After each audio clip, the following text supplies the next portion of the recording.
Handa ka na ba? Isa, dalawa, tatlo? Wow, ito ang paborito kong Cheetos. Kabuti sa stick? Oh, gustong-gusto ko ang Cheetos. Ang sarap nila. Wow, hindi na makapaghintay na subukan ito sa lalong madaling panahon. Sarap! Ang sarap nito. Ngayon, oras na para mag-eksperimento. Kumuha tayo ng isang chichirya at ilubog ito sa chocolate fountain. Yan na. Wow, lalo pang gumanda. Habang nag-e-enjoy si Nancy sa kanyang Cheetos, hindi pa rin makapag-isip si Anne. Sige na, Anne, kaya mo yan. Sa sobrang sarap ng chocolate fountain, pwede mong kainin ang lahat. Siguro. Oo, mas mabuting kainin ito ng mabilis. Hindi, nararamdaman ko pa rin. Nakakadire. Hindi ko akalain na ang pagkain na may tsokolate ay magiging ganito kadire. Mukhang hindi ko na kayang kumain ng kabuti ulit. Mga babae, handa na ba kayo para sa susunod na round? Isa, dalawa, mukhang nagsisimula na si Nancy. Masarap na mga roll. Swerte na naman si Nancy. Paano naman si Anne? Ano? Mga buhay na ipis ito? Kawawa naman si Anne. Paano niya ito kakainin? Oh, nakakatakot tingnan yon. Buti na lang, hindi ko kailangang kainin ang mga nakakadiring ipis na yon. Isang buong plato ng masarap na mga rolyo ang naghihintay sa akin. Pero alam ko kung paano ito gawing mas masarap. Isang tsokolating shower. Oo, subukan natin itong masarap na bagay. Siguro pwede na. Oo, mas mabuti ito kaysa sa mga ipis. Sigurado yan. Tapos na ako. Ikaw naman kaibigan. Hindi. Pakiusap. Hindi ako makapaniwala. Kailangan ko ba talagang kainin ito? Pasensya na, mga ipis. Kailangan ninyong lumangoy sa chocolate fountain. Hindi ako makapaniwala na gagawin ko yon. Bakit? Kawawang Anne. Paano niya makakain ng napakaraming ipis? Nakakadiri talaga, pero wala siyang ibang pagpipilian. Sige na, Anne, isipin mo ang tsokolate at huwag mong isipin ang mga ipis. Ganon. Wow, kinain ni Anne ang lahat ng sabay-sabay ng mabilis at madali. Ano ang naghihintay sa mga babae sa bagong hamon? Ano? Isang piraso ng hilaw na karne? Wow, masarap na mga pancake. Mukhang maganda ang araw ni Nancy ngayon. Dahil paulit-ulit, nakakakuha siya ng masasarap na putahe. Aba, ang pancake ay talagang ginawa para sa chocolate fountain. Talagang hindi ka panipaniwalang masarap. Oh, sa bilis na ito, wala nang matitira sa tambak ng mga pancake. Anne, gusto mo bang mapunta sa kalagayan ni Nancy? Hindi ba? Ang sarap. Oh, natatakam ako. Nancy, pwede mo bang ibahagi, please? Please? Kaibigan? Hindi. Oh, Anne, kailangan mong kainin ang karne mo. Bakit ako? Sa tuwing ako ang nakakatanggap ng pinakamasamang bagay, hindi ko iniisip na mas sumasarap ang karne dahil sa tsokolate. Kabaligtaran pa nga. Sana sabihin mo sa akin na hindi ito walang lasa. Kailangan mong gawin. Sige, tapusin na natin ito. Sa tingin ko oras na para maging vegetarian.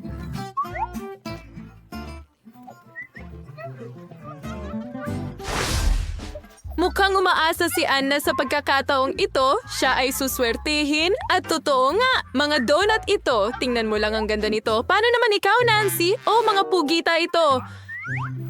Nakakadire. Oh, hindi ka pinalad. Mabuti na lang at naghihintay sa akin ang masarap kong mga donut. Alin ang uunahin ko? Pink o blue? Hangal na tanong. Siyempre pareho. Maagang ilubog sa tsokolate. Anong gandang kombinasyon? Sobrang sarap na parang hindi totoo. Nancy, hindi mo dapat tinitingnan ang mga donut ni Anne. Naghihintay na sa'yo ang mga pugita mo sa isang stick. Samantala, si Anne ay nagbubuhos ng tsokolate sa isa pang donut. Wow, ito ay isang matamis na budbod. Siyempre, sa ganitong paraan, mas gaganda pa ang donut.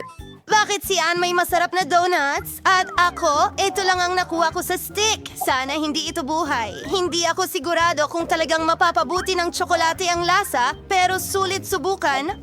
Saan ako magsisimula? Subukan natin ito ng ganito. Hindi bagay ang mga pugita sa tsokolate. Oh, Nancy, nakakatakot ito pero isang ideya. Ang matamis na sprinkle ay tiyak na magpapabuti sa lasa ng pagkain ito. Subukan mo. Kailangan mong aminin na gumanda ito dahil gumanda, di ba? At handa na ang ating mga bayani para sa bagong hamon. Anong gandang ice cream cone at kintsay? Oo, pero ang kintsay at tsokolate ay talagang hindi magkatugma. Pero ang ice cream at tsokolate ay ibang usapan. Oo, mukhang nasa panig ni Anne ang swerte ngayon. Tingnan mo lang ang tsokolate na ito. Sarang isis, kamay duay na siyang doble ang sarap. Magaling! Ngayon, ikaw naman, Nancy. Sa pamamagitan ng paraan, ang mga gulay ay napaka-healthy. At sa tsokolate, baka masarap pa nga. Subukan natin ito. Ang unang piraso. Ano sa tingin mo, Nancy? Mukhang hindi. Maganda. Sa tingin ko kung magdadagdag ka ng mas maraming chocolate, magiging mas masarap ito. Isang dagat ng tsokolate at isang dagat ng bitamina. Magaling, Nancy. Sana maging masuwerte ang ibang mga babae sa pagkakataong ito. Ang sarap ng croissant. At, Alex, seryoso? Si Nancy ay tuluyang nawalan ng swerte, pero si Anne ay maayos lang. Ang chic na croissant ay lumalangoy sa chocolate fountain. Oh, kay ganda nito. Ang chocolate glaze ay tumutulo ng napaka-appetizing mula sa croissant. Ito ang pinakamahusay na putahe kailanman. Masarap. Ang croissant ay talagang mahusay. Mas tiyak, ito ay mahusay. Kinain ito ni Anne ng napakabilis. Ngayon ay ikaw naman, Nancy. Ang itlog na may tsokolate ay tiyak na hindi isang croissant na may tsokolate. Pero ito ay napaka-nutritious at medyo kapaki-pakinabang. Pero mukhang hindi ito masarap. Oo, hindi ito ang klase ng chocolate egg na pinangarap ni Nancy. Pero pagkatapos ng ganitong pagkain, pwede mong basahin ang lalamunan mo ng tsokolate diretso mula sa fountain na ganito. Sandali! Kaya mo bang gawin yun? Hindi ka na ba? At isang bagong hamon? Wow, ang daming matatamis at maraming broccoli. Gusto mo ba ng broccoli? Isulat ang iyong mga sagot sa mga komento. Mukhang sinuwerte na naman ako. Ang mga mata ng marmalade na yon ay talagang super. Pero alam mo ba kung ano ang mas masarap kaysa sa marmalade at marshmallows? Tama, marmalade at marshmallows na may chocolate. Oo, handa akong kumain ng ganitong barbecue araw-araw. Pasensya na, Nancy, pero hindi ko ito maibabahagi sa'yo. Nam nam nam nam. Pero may broccoli ka, di ba? Tara na! Broccoli! Sino ang nag-iwan nito? Well, susubukan kong kumain ng maliit na piraso at tsokolate. Sige, subukan natin. Ang broccoli na may tsokolate ay mas masahol pa kaysa sa simpleng broccoli. Nakakadiri, pero mukhang hindi ako titigilan ni Anne hanggat hindi ko natatapos. Mukhang kailangan ko itong kainin. Wow! Ang dami dito at ang hirap! Bleh! Kumain si Nancy ng maraming gulay ngayon. Magpapasalamat ang iyong kalusugan at kami rin. Magaling na trabaho. Tumayo ka lang! Mayroon akong isang bagay. Tingnan mo kung gaano ito ka-cute. Ito ay para sa iyong baby, mula kay Patrick. Salamat ng marami, pero hindi ako sigurado kung magugustuhan niya ito. Ano? Hintay, anong problema sa kanya? Hindi ko lang siya ginupitan ng matagal na. Huwag guluhin ang isip ko! Unggoy! Yan! Hindi mo pwedeng dalhin ang mga hayop dito. Lumabas ka! Huwag mo akong istorbohin! Kita mo, nasa telepono ako! Wow! Nagtataka ako kung ano ang nakalimutan ng ganitong kagandahan sa kanyang ospital. Kailangan nating malaman mula sa kanya ngayon. Grabe, hindi siguradong hindi ako papasok. Nako, babae, ang ganda mo! Lalaki, salat sa inyong lahat sa mga papuri. Halik. Ano? At ano yan? Ay, hindi!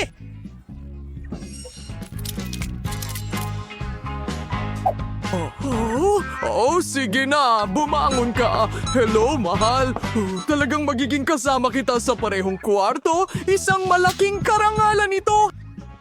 Gagawin ko. Huwag mo lang sabihin kanino man ang maliit kong lihim. Hindi ko sasabihin sa iba.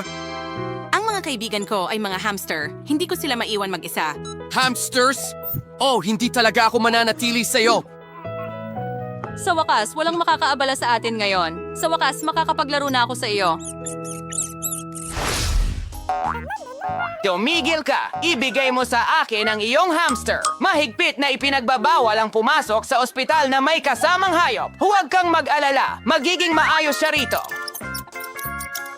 Hindi pinapayagan ang mga hayop. Oh, siguro ito ay para sa mga isda. Ano ang gagawin ko? Isang ideya. Ganon? Gagamitin ko ang mga boteng ito bilang aquarium. Mga isda, tara na! Mukhang perpektong-perpekto, parang mga Ivy. Pakiusap. Salamat! Wow! Siguro napakabigat nito. Oh, halika agad.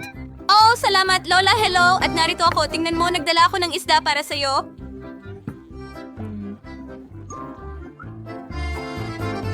Oh, oo. Miss na miss ka namin lahat. At sa tasa, perfecto. Oh, apo, natutuwa ako makita ka. Oh, kailangan ko ng may inom. Ano ito? Anong klasing biro? Gusto lang uminom, hindi kumain. Dahil kailangan mong makinig sa iyong apo? Oh, Lolo.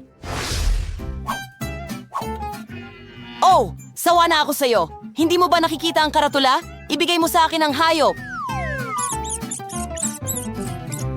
Oh, hindi pwede? Ano ang gagawin ko kay Barney? Sa tingin ko may naisip ako. Mabuti na lang at pumunta ako sa ospital kaagad pagkatapos mangisda. Kailangan kong alisin ang lahat ng hindi kinakailangang mga aksesorya. Kumuha ng pamingwit at...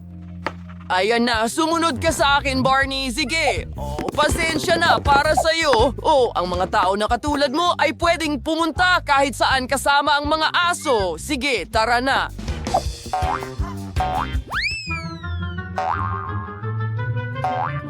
Oh, Barney! Tumigil ka! Oh, lumapit ka sa akin! Oh, hindi ito oras para sa laro. Oh, sabi ko tumigil ka! Sandali lang! Hoy, hindi mo nakikita! Umalis ka na sa ospital! Lumabas ka! Oh, halika na!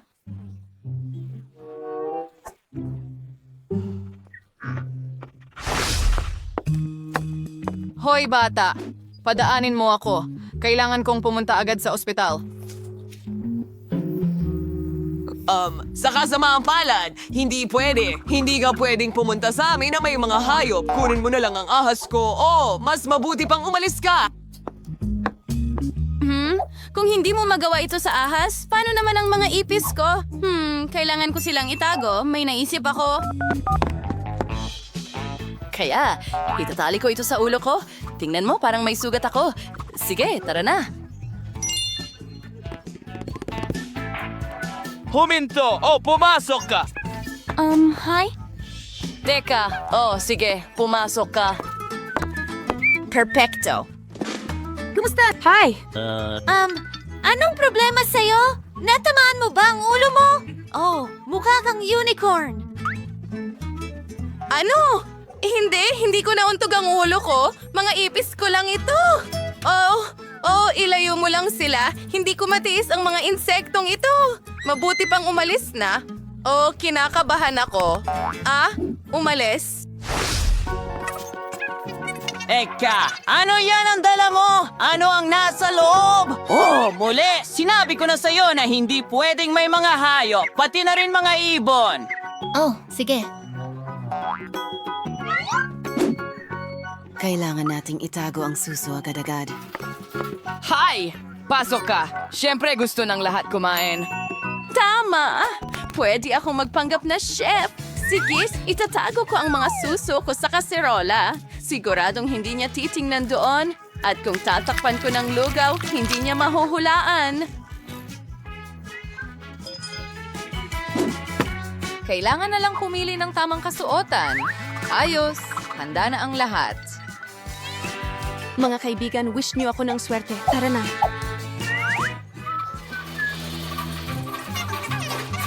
Oh, hi. Isa pang pagkain?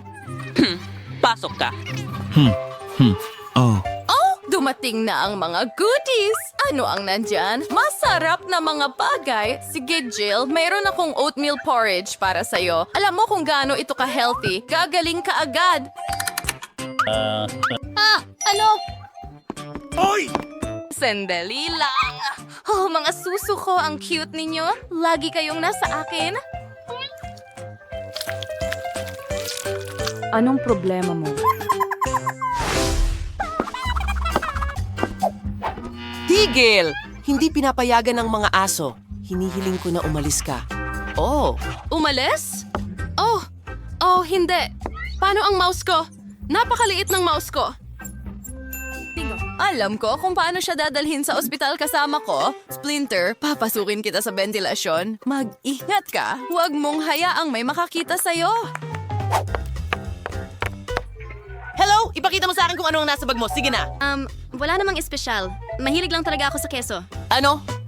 Sige, pasok ka. Salamat. Oh, salamat. May isa pang bisita na darating. Parating na si Splinter ko. Sige. Kapag naamoy niya ang paborito niyang keso, at narito na siya. Hey, baby!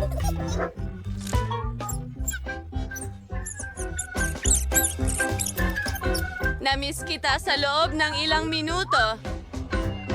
Oh, ayan ka na. Isang daga, pusa. Ano? Daga? Oh, ilayo mo yan sa akin ngayon. Oh, hindi. Bakit ka sumisigaw? Ang cute niya. Pare, natatakot ako. Oh. Tigil! Hindi mo pwedeng dalhin ang mga hayop sa ospital. Ibigay mo sa akin yan. Hoy, halika! Halika! Halika! Oh, hindi! Anong katakutan? Tingnan mo yan! Hindi makatiis ang butiki ko ng 1 minuto na wala ako. Kailangan natin siyang itago agad. At alam ko kung paano. Halimbawa, sa ilalim ng sombrero, siguradong hindi papasok doon ang taong ito.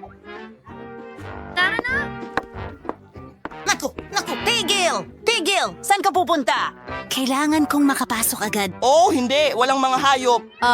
Wala ko niyan? Sige, pasok ka na. Bilisan mo. Oh, hindi. Hindi ka ba nahihiya sa sarili mo? Lumabas ka. Ano sa tingin mo? Nagbibiro ka ba? Hindi mo pwedeng dalhin ang mga hayop sa loob. Oh, hindi. Teka.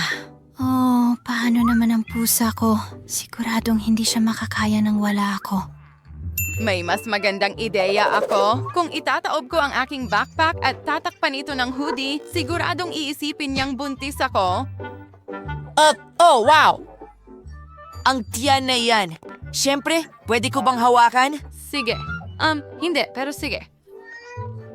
Oy, teka! Ano yan? Narinig ko ang pusa at siguradong pusa yan. Hindi ka pwedeng magdala ng mga hayop. Oh, pasensya na. Paalam.